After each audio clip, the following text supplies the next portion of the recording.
Grimsby Town beats Manchester United 12-11 on penalties. I just want to put this out there. We got slapped up by the fish.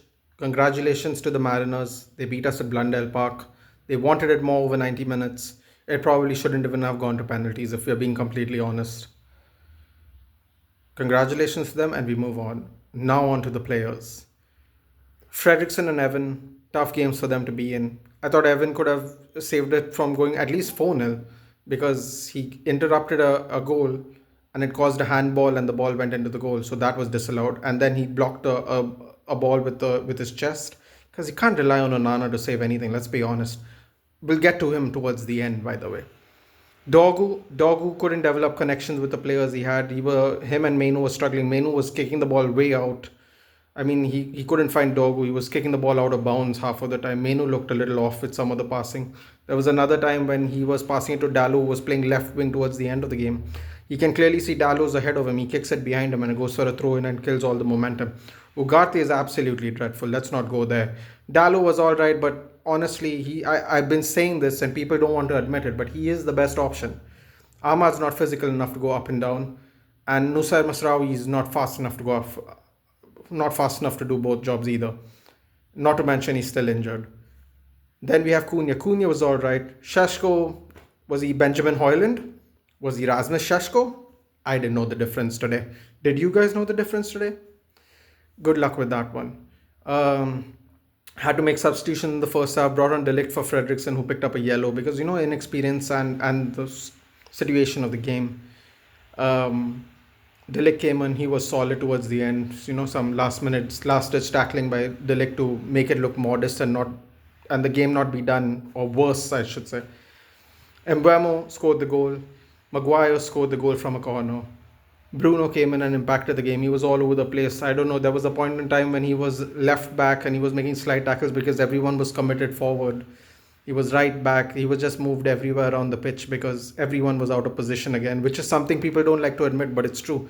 Half of the time Bruno's everywhere is because a lot of people can't come back to commit, or they're not quick enough to commit back to their position when we get countered. That's part of the deal too. But either way. Now it brings me on to this. Andre Onana. And I'm going to tie this to the manager as well. Andre Onana couldn't save someone who was drowning in a pothole. Andre Onana couldn't save money at a discount store. He is so horrible. And for anyone that thinks he's better than Bayindir, just remember this. Altay Bayindir came for 10 million from the Turkish league. Andre Onana came from Inter Milan for 50 million. He played a Champions League final. Altay Bayindir just played league football, right? So, as people like to say, there's levels, right? Where people say Altay Bayindir is worse than Andre Onana, when the discrepancy in price is as such, you would assume so, right? Except Altay Bayindir looks better than him, if you take out the corners, because apparently we are going to concede corners no matter who. But who picked Andre Onana? And here's where my real problem is. Ruben Amorim picked Andre Onana.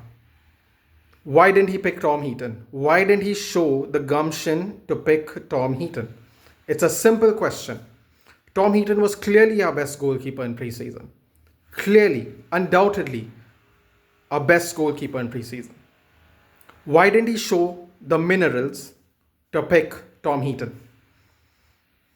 Why did he pick Onana? Onana does not give me any confidence we can win any game. And I have said this so many times.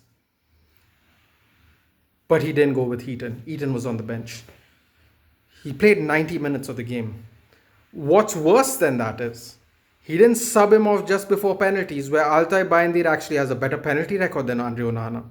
He was diving so early for every penalty. It looks like he was getting ready for the diving team for Cameroon. It looks like he was in the Olympic trials. He was getting ready to join the diving team of Cameroon. He was diving that early. And his wrists are made of, I don't know, chuckly. If anyone knows what chuckly is. Chuckly, yeah.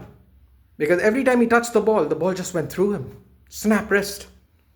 No wrist. You gotta work that out, buddy. It's not just buys and tries the whole day, I mean, the near post goal, all he had to do was stick his foot out. What did he do? Put his hand down. He is so top heavy, it looks like he's Neo in the Matrix trying to do some kind of slow motion movements. That's how slow he is. Who picks him though? Ruben Amorim. Ruben Amorim.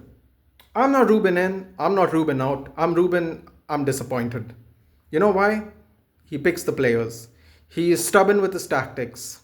He refuses to acknowledge the tactics don't work, even though he has tried all these combinations.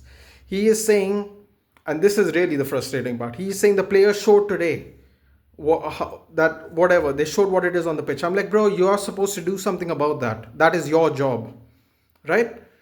And my thing is, and I don't know if you guys agree with me or not, it's this thing now where he just sits by on the bench and says nothing to no one. When we have penalties, the manager, Artel or something, the Grimsby town manager is there. He's pumping up the crowd. He's going, let's go. And Ruben Amorim sitting there looking at the ground. What kind of mentality is that? What kind of mentality is that? And he gets mad when the reporter asks him, is it the goalkeeper's fault? He was sitting down on the bench. What's happening? He's like, I was just in shock. I'm like, you're in shock. What about us, brother? What about us? You are not fluid in your tactics. There are clearly holes in your system that everybody seems to recognize. Even Fulham a couple of days ago said it. But you just don't want to change tactics. Is Xabi Alonso using a back three in Real Madrid?